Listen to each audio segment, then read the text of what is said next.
Obligasyon natin, try and decide. Isa po itong kabalintunaan, Mr. Presiding Officer. Ang dalawang kondisyon na sinaad ng ating amendment. Ang sabi, accountability. Accountability ba talaga? May dalawang SKL ako dyan.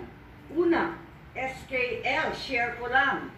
Share ko lang na si VP Inday Sara ay sinampahan ng kaso sa Komisyon ng Audit, ang COA, sinampahan ng kaso sa Supreme Court, sinampahan ng kaso sa iba't iba pang korte, sinampahan ng kaso ng Department of Justice, pati na rin ng PNP, at sinampahan ng kaso ng disbarment. At kanina lamang, may panibagong isasampang 612 million na namang confidential fund ng OBP at ng Department of Education. Walang tigil na kaso. Kung accountability ang tunay na gusto ng mga birit ng birit, bakit hindi paghusayan ang mga kaso para panagutin si VP Inday sa mga yan? May multa yan, may kulong, if ever mapatunayan. Aba, damang-dama ang accountability kapag ganyan. Itong impeachment na inipit, inupuan, nilimliman, ninadali, ibinalibag sa Senado sa dulo ng sesyon. Ito ay ang pinakamaliit na iskinita ng accountability na yan.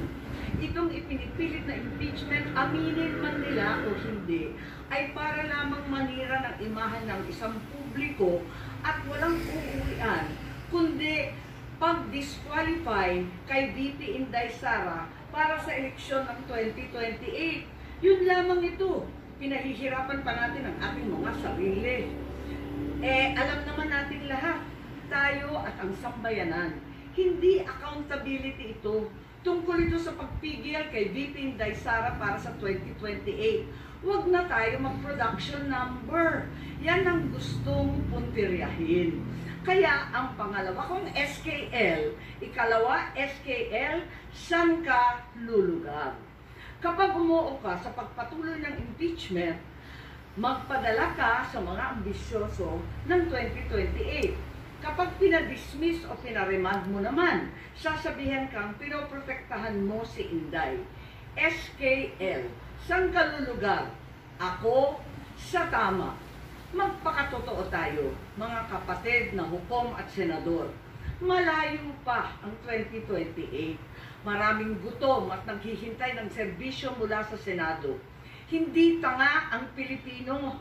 Alam natin ang motibo at tunay na pakay ng mga lulong sa ambisyon at kapangyarihan. Maraming salamat po. Noted and entered into the records. Chair would like to